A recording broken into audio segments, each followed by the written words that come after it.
ऐसे ही उनका समय बीत रहा था। एक दिन जब रघु गाजर बेचने के लिए गया हुआ था तो पीछे से उसके खेत के पास से एक चरवाहा अपनी गायें लेकर जा रहा था।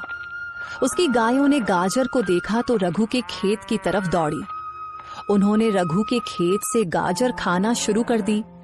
चलो बस करो अब, पता नहीं किसका खेत है, मालिक आ गया तो पूरे पैसे लेगा और मेरे पास इतने पैसे नहीं हैं। चलो भागो, अब घर जाकर खा लेना। चरवाहे ने गायों को रोकने की बहुत कोशिश की, लेकिन वे नहीं रुकी। उन्होंने थोड़ी ही देर में सारा खेत साफ कर दिया। चरवाहा जल्दी से अपनी गायें लेकर वहां से निकल गया। किसी की भी नजर उस पर नहीं पड़ी। रघु की कमाई का एकमात्र जरिया यही गाजरों का खेत था। वह भी अब तबाह हो गया और रघु को इस बात की कानों कान खबर नहीं थी। उधर रघु बहुत खुश था, दिल ही दिल में सोच रहा था, अब गाजर अच्छी बिक रही है। मैं कुछ ही दिनों में पैसे जमा करके अपनी बेटी को एक लाल रंग का प्यारा सा सूट ले दूंगा। बहुत समय हो गया है, मैंने कभी उसे नया सूट नहीं दिया क्योंकि और भी खर्चे बहुत होते हैं, लेकिन इस बार मैं पक्का उसे सूट ले दूंगा। ऐसे ही ख्यालों में रघु अपने घर चला जाता है। अगले दिन सुबह रघु अपनी टोकरी लेकर गाजर तोड़ने खेत गया, लेकिन जैसे ही उसने खेत देखा, खेत देखकर उसका दिल बैठ गया। ये क्या हुआ? सारी गाजरें कहाँ गईं? ये तो पूरा खेत खाली है।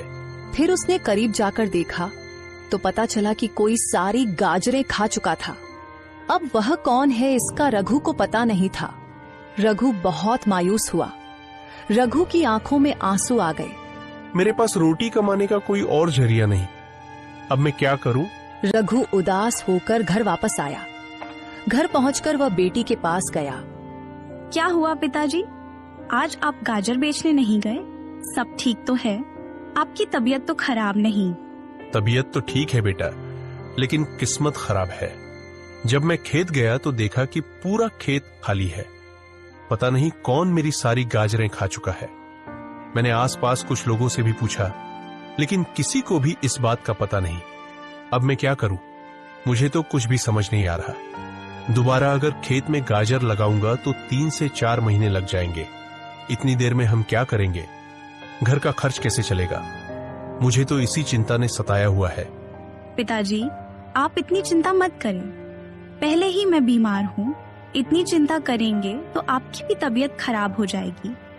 आप ऐसा करें कि जब तक नई गाजर नहीं उगती, आप किसी से काम का पता कर लें और गांव में ही कोई काम करें। हाँ बेटी, तुम सही कह रही हो। काका रामू मुझे पहले सेठ भूषण के पास काम करने